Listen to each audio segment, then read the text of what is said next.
Today, Mike and I are talking about purpose and sharing some of our deeply personal stories around what purpose means to us, why it's important, and how we personally stay on point with our purpose and the things that we put in place. Mike, I think I'll hand it straight over to you, mate. You are an extremely purpose-driven human. It seems to the best of your ability. I'll just go with that judgment. You are deeply honest, deeply vulnerable, deeply, I would say, sensitive to life and to all it brings, and you sit where you need to sit for as long as you need to sit. How do you stay on purpose, and what's some of the things that have shaped you to stay on purpose? What's coming through is me sitting in everything that life presents. All of, and you're 100% correct. Thank you for those reflections. And that feels true for me as well. But I do constantly navigate things. I'm constantly throwing myself in front of a bus, which is fully loaded. And that is my purpose. That's what I'm here for. So me self-navigating, self-exploring, collapsing timelines, collapsing my identity and my perception and perspective of the world as I once formerly knew it is my purpose. And the reason I sit with that level of darkness is so that I can help others maybe not have to traverse so deep, maybe not have to go through so much pain, or at least sit with them as they navigate that level as well. I've got the roadmap. I didn't buy it, I walked it. And when you say constantly throwing yourself in front of a bus, that doesn't sound like fun to me. It doesn't sound like something that I would necessarily choose, although I do choose to do it from time to time, maybe not as often as you. So why would you do that? Why would you do that? Because it's my purpose. Mm-hmm. And I have my highest value is growth and personal development and evolution, making a difference to humanity. So growth is a big part of that, to keep growing and keep evolving. Because if you're not growing, you're dying. Yeah. Like the law of nature is if a plant is not growing, it's what it's dying. The day that I was born was the beginning of my death. Okay. The bullet that was destined, my favorite, right? That the bullet that is destined to kill me has already been fired. And I have this finite period before it hits, which I don't know when it arrives. So it's my soul's path to evolve as rapidly and as what I'm now asking for is a little bit more smoothly as possible. But it's been in me since I can remember, since my early days at school. I didn't believe in the schooling system from a very young age. So I sought, how else can I learn? And then I got outside the schooling system and dove straight into the mind and the psychology of the mind and NLP and understanding the brain and how it works and the pathways. I was at 20. And I remember there was a year that I did a workshop every weekend, whether it was on money, whether it was on finance, on sport, it was on something. Every weekend for a year, I was in a workshop, 3-day events. I feel like I'm still doing it. Yeah. It's been a lifelong pursuit.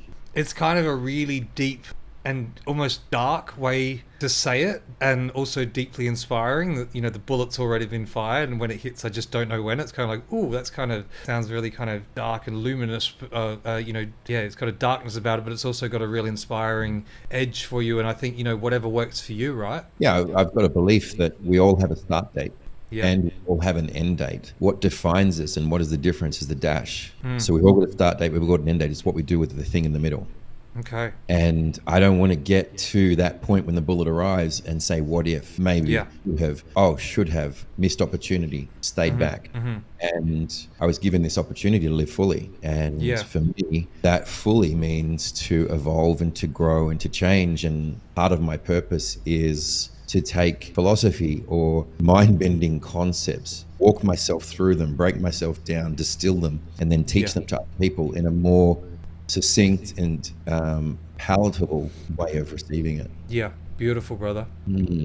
My learning on purpose, and clarity around that, really, I think it's just been settling in a lot these last couple of years, is creating the stability in my life, stability to have that consistency, and that's giving me that clarity now. I've had that sort of in a lot of ways touring the world as a musician. In my life, I always felt kind of stable with that. I never felt insecure or not grounded within that, even though each day I'd be in a new town or a new state or a new country. I was still deeply grounded in that, and I think the consistent current in that was music and me touring the world with the same show. Like every night was new for everyone else, but for me it was kind of new in the interactions with the crowd, the place I was, and all those things. But I was, repeating, I was honing my craft the whole time. And I think the one thing that I've noticed since COVID, I guess, and since I've been in one place and now have my beautiful family and my partner and this home base, that I've been able to become really efficient with my time management and my consistency, and also now even coming back to getting the clarity around finding that time to work on my mission and my purpose, but with like things like 10-year goals, and then coming down to 5-year goals, and then coming down to 1-year goals, and then 1-week goals, and then 1-day goals, and having that consistency to show up in that has changed everything for me. And now to the point where I've been able to have my gym workouts in the mornings and my, my study time in the mornings before. So by the time I get in my office or in my zone, I've had a really clear, and whether for some that's, meditation or whatever that might be, the combination of maybe all of those things, whatever your story is, by the time I get to share my magic with the world, by the time I get into the office or wherever I am at 8 a.m. or with my family or whatever it is, I've already been through so much to get myself in that headspace that I want to be to then take on the day. It's a completely different way. Also with that, having that clarity of understanding, those days of how we can spend our days kind of not having clear plans and just feeling like we're spinning in circles. Don't get me wrong, I still have those days sometimes, but the more clarity and organized I have with that purpose, the more I'm able to get in the office or wherever I need to be that day to be really orientated with clarity, as opposed to spinning in circles. I feel like there's 3 ways maybe we can do things, and one would be coming in and spinning around in circles, just kind of going left, right and center, just trying to find your way through the day. 2, spending your day being like, looking at social media and YouTube and running stories in your head about all the things you need to do and why you can't do it, and why someone else is better than you. Or just being real clear and purpose driven with having, okay, I've got 2 hours now, I'm going to do this thing. And for me, now more than ever, I'm leaning into, if I'm feeling that I'm procrastinating about anything, I've got to do it. I've just brought in this new rule in the last literally kind of 48 hours, where that if I'm procrastinating about doing something that's an edge for me, I have to cancel whatever I've got planned for the next 2 hours to do it. And that's a new non-negotiable. And I did it yesterday. I cancelled some students to do something because I had to lean into that edge, because it was an edge for me. And that's going to be a new way of doing things for me, and then putting things in place in my schedule and stuff. So there's a lot in there, but any one of those things I think are hugely important. But for me, those combinations of things feel really alive to share right now, and are working like an absolute charm in my life now. But it's been years of work and planning and following my heart to get to place. Even back where you were touring and you said it was relatively free, you said they felt like structure was there, and you had the same gig, the music, the crowd reactions and things were very similar as well. So even in no structure, there's still structure. Yes. And it's just a matter of us accepting the fact that there is a structure. But then I think it was Mark Burros from Yellow Brick Road. He was Donald Trump, the Australian version of Donald Trump here, and I think he did a great job of it. He said routine and structure will set you free. Yeah, 100%. Because there's more time, there's more allocation, everything is more precise, and there's none of that procrastination, because you're like, I don't have time because I've got 5 other things backing up onto it. There's another thing that you said or shared was, I used to sort of, my word I'm going to throw over the top of it was be reactive in the way I planned. I just shocked up to the office and saw what I had to do today, and I reactively called on that. And now you've moved to a space of a 10-year plan, 5-year plan, and you reverse back. And so I could always tell back in finance what someone's blueprint for success was, what someone's blueprint for money was, especially. Because I said, how much do you earn? They said, I earn $50 an hour. I'm like, okay, you live hour to hour. But I'd sit with the CEO and he says, I've got a 5-year plan or a 10-year plan, and by the end of that I'll have a 1.2 or 1.5 million in cash. And I could tell their time frame horizon, and that's how they would also spend. So the CEO would spend with his 5-year, 10-year vision in mind, yet the person who said I worked $50 an hour would spend on the hour by the hour, and everything was like a hot potato. It'd come in and it'd go out. Yeah. So, our unconscious patterning is always constantly, forever speaking to us. It's just, can we be aware of it? And so you've moved into that space of the visionary, where you've pulled up, you've had a look out, and you've now got a horizon that you're working towards. Because when we have that horizon in view, I always just say, again, back in finance, if we look after If we look after the cents, the dollars will look after themselves. Yeah. Because we would just have this vision of where we were headed, and we knew that if we did all the little things, we would move towards that vision. But we had to have that 5 and 10 year plan. Yeah. If I just looked at it what it was today, I'm not going to get there. But when I know that in 5 years from now, my goal is to have $5-10 million, then every cent that I have between now and then will have a reason and a purpose and a focus. And I won't be frivolous with my money, because I'm like, that's not moving me towards my 5 and 10 million. Sure, the watch would feel good instantaneously and now, but it's what is the detraction from my goal? And I think a lot of people bringing it back to purpose don't have that goal. Yeah. You know, if I asked anyone that I've worked with, they have a very clear and succinct purpose, like down to a sentence. Mine is to teach, motivate, and inspire people from all around the globe to live life to their fullest potential, the dash part that I was talking about before. Yeah. And once I know that, everything I do between now and then will be working towards that. Yeah. That everything will be looked after in the minutiae, as long as I've got a big enough vision and understand why I'm doing it. Yeah. Which is a lot of purpose. Purpose is built around why. Like Simon Sinek did that beautiful presentation on Know Your Why. Yeah. Because your why is your compass. Yeah, absolutely. So I think, an invitation to the listeners right now, what is your purpose? And that's a huge question.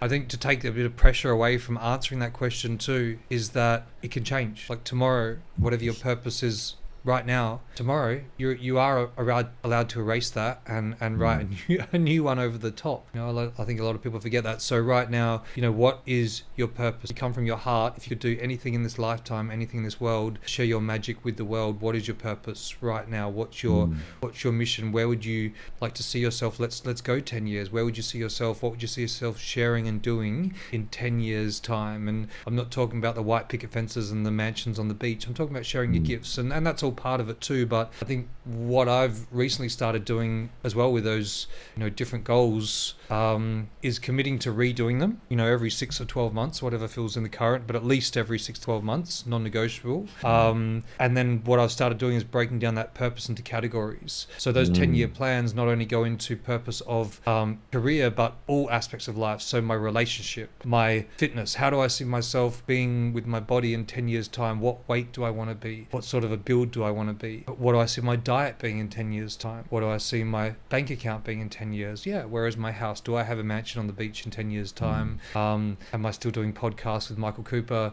All of these things, they're on, of course so. So these are all part of my 10-year plans, and just the more categories I could break it down to, even with music, my guitar, where do I want to be with my guitar playing in 10 years? And just the more clarity around all of these things, the more excited I am to be in the zone today with you right now. I'm excited to get up today. I'm excited to get to that next thing of what I'm going to do, because and then I'm going and doing those courses and doing those events and doing those things because I've got that purpose. And most of all, I'm just bloody excited for life because I've got purpose. So back to that, to the listeners, what's your purpose? What are you feeling the callings for to get that clarity in your purpose right now? Yeah, I think to even double down on relieving some of that pressure that you mentioned is to let everyone know that wherever they are right now is purpose. Yeah. Because if I look back over my life, there've been many incarnations of works and careers and different things. And every single one of those has been perfectly designed and right on time to get me to right here, right now, to deliver what I'm doing right now, which is still my purpose. Yeah. I'm never off track. We just can't see the divinity in that moment. That's right. And who would have known that when I was a police officer, that would have served me today? Who would have known that when I was a trainer, that would have served me today? Who would have known any of these things? And all of those things are born from my childhood pains and voids that I need to heal, halt, and resolve. The police officer makes perfect sense now. When I left school, my first job was a policeman. But when you grow up in an environment where you believe there's a level of injustice, it would make perfect sense that I would like to love, serve, and protect the community, which is the motto of the New South Wales Police Service, and prevent injustice. But I didn't know that at the time. It took me 25 years to figure that out. Why was I there?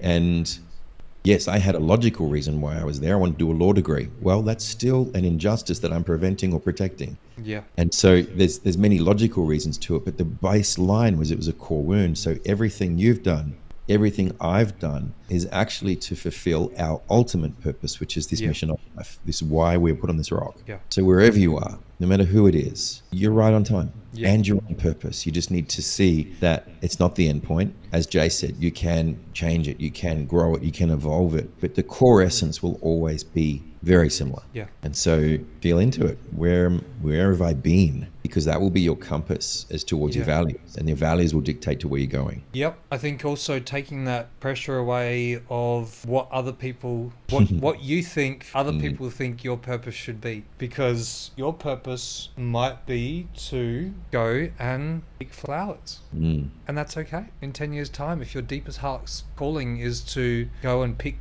beautiful colored flowers anywhere you want to be around the world, and that's your mission in this lifetime, then that's beautiful. And someone might be like, your mum or your dad might be like, well, that's not good. You need to work in a bank or be a police officer or something, right? Yep.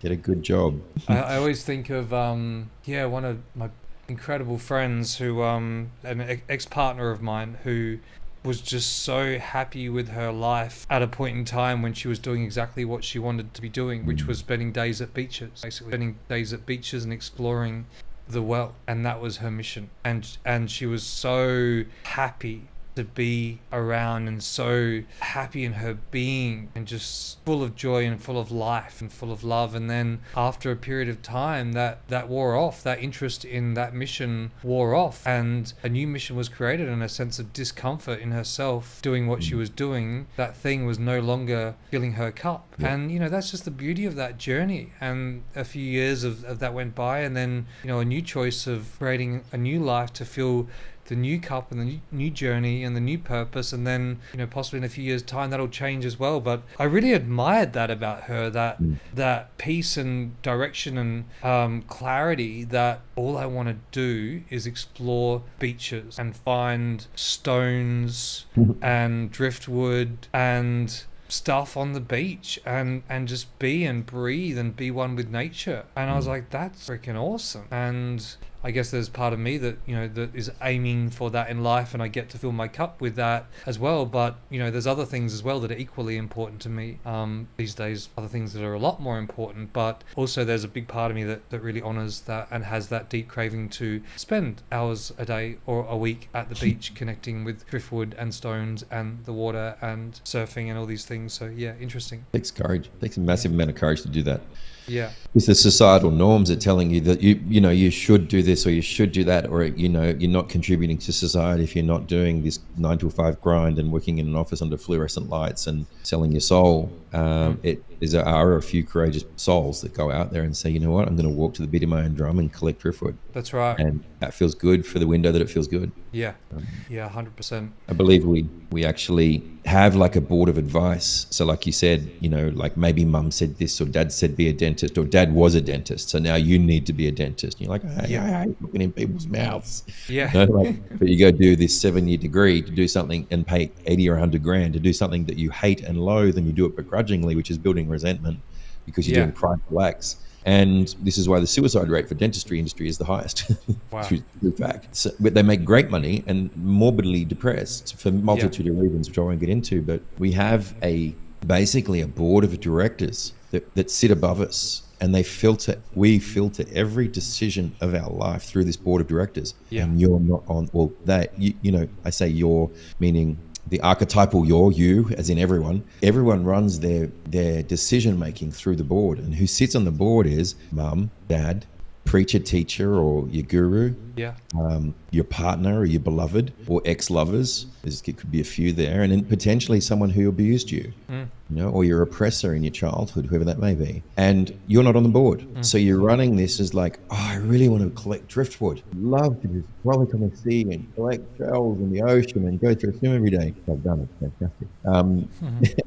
And then this little voice kicks in and is like, you're not a good boy, or you can't do that, or, you should go to school and get a good grade, and then you should get a job, and you should always pay your taxes. All of these projections, anything starts with should, is someone else's values being projected upon you, which you're now listening to. First thing we need to do is sack the board and lovingly understand that That's the egoic self creating safety, protection, and certainty, Yeah. and wanting to be accepted by societal norms, and sack them all and put yourself CEO, managing director, Yeah. chief bottle washer, put yourself in all the positions Yeah. and run by yourself. And yes, Definitely. courage and it takes work, but if you can at least understand that half your decisions are made by projections of other people's values upon you, Yeah. then you're not, who are you living for? Yeah. Living for mum, dad, partner.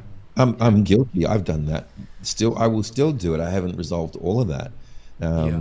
I'll be forever doing that. However, and that's not to say that mum or dad is wrong. That's their values, and all they did was express them. And I took them on board, or you or they took them on board as their own. Yeah. It was never meant to be that way, and the freedom comes from that. That's right. Yeah, and I think, putting things in place as we evolve to make sure, as a kid, you don't really have a choice who your mum and dad is necessarily, and the people that are of influence. But as we grow, we do that, and we've spoken about this in other podcasts, about what we choose to expose ourselves to and how strict we are in our choices around that, and that again just really supports what you just said, because without that we're fucked, basically. Yeah. Have you ever noticed how there's a part of us that judges the person collecting driftwood and shells, but secretly admires them and wish, God, I wish I could do that, even if we say it in jest or we say it with sarcasm, or either way, many a true word is said in jest, and either way there's a deep admiration. We just don't have the strength or the guts to do it. Yeah. There's a part of us that has a knowing that they are sovereign, they have chosen themselves, and holy shit, they are fearless. Yeah. In that realm, in that way. I think it's just that, again, seeing that shift with that person I was speaking about before, seeing the genuine, wholehearted, 100% I'm in, this is what I want to do in my life right now. That's what it's about, man. The actual thing, the dentistry or the driftwood, it doesn't matter. It's about being fully in, right? And that goes across all things, relationships and the type of people that you choose to be in relationships with, and everything else, and our careers and our friendships. It's like, really, we want to be all in. And so interesting. So if you're not fully in, what are you? What's that? If you're not fully in, what are you? Half in, a little bit in, fully out. Fully out. So you're not playing, you're not in the game, you're not in the arena. You're actually like, there's no vulnerability, there's no risk. I've got no skin in the game. Use relationships. If I'm not fully in and fully invested, how could I ever get any return out of that? Where is the vulnerability? Where is the scarcity? How is it scary? How is there a, emotional vulnerability and depth of relationships? The most, I know this, I love to the degree I'm willing to be annihilated. Yeah. So yes, I may get annihilated, but the upside of that is I will love to the same degree. Give me that chance every day. At least give me the chance at it. I'd hate to just sign off on assassination. Let me at least die trying. Yeah. Give that to me. Let me die. Let me get it, love to the degree I'm about to be assassinated. Yes, please. I think, what you just said about if you're not fully in, then you're fully out. I get it, but I feel like there's a lot of people that play half-half. There's a lot of people that play half in and half out. I love that. So are you playing to win, or are you playing not to lose? Yeah, well, I mean, you see this in, let's use relationships, for example, of I'm fully in today, and then the next time, I'm not sure, and then it kind of goes back. So and are forth, you really fully in? But then when they're so often when they say they're fully in, it's like, wow, you're really fully in, and it seems very convincing, or whatever it might be. In the moment. Yeah, and I think that's the same with career and stuff as well. You can convince yourself, but maybe just stripping back the layers to come back to the heart. I think at the end, when you take back the blinders and the stories and the other people's perspectives of what you should or shouldn't be or should or shouldn't do, the answers are in your heart. I think one way to look at that is not making half in, half out, fully in, fully out as good or bad. A thing, yeah. Yeah, it's not good or bad. It's understanding how you play. Where am I coming from with this? Wow, I'm actually a pessimist, or I'm actually quite reserved. I'm afraid to lose. I'd rather not show up if I'm not going to win. Yeah. Oh, now I have awareness around the way I do life. Yeah. And then I can make a decision. Okay, that's really not for me. The desire for growth, I need to look at that for me and say, that's not in alignment with my values. Yeah. That's not me living to. So my values and my mission is to teach people how to live life to their fullest potential. So if I'm half in, well, I'm not congruent. Yeah. Then I'm actually killing myself in that moment. I'm robbing my soul because I'm not being true to me. So what's true for you? How are you showing up? And what's the question behind the question? Am I playing to lose? Wow. So why do I do that? What am I afraid of? Or am I playing to win? Cool. Yeah. What's behind that? So neither of them are good or bad. It's just an awareness of how am I in this moment? And what is my underlying essence? Is it fear driven or is it love driven? Yeah. Is it driven, not wanting to lose? Or is it the desire to win or maximize or grow or for whatever? Is it expansive or is it contractive? Okay. Does that align with who I am? No. Interesting. Where was that birthed? I think it's more, for me, it's not, no one's right, no one's wrong. The people who are half in are perfect. Yeah. Perfect, right where they are. Yeah, 100%. Just to bring awareness to how do we get there? Yeah, yeah. And that's really quite beautiful because at the end of the day, then at that moment, you get to know yourself just a little bit more. Yeah, yeah. And our mission on earth is to know thyself. We came here to figure out, us as the infinite being, as God, or as the universe, or as the soul, or as one or the other, as above, so below. We just came to figure out who we are in this very moment. Michael, always a pleasure. Yes. I will see you for another podcast shortly, brother. And thank you so much for your time. Thank you to all the listeners once again. And we'll see you soon. Love you, brother. Love you, brother.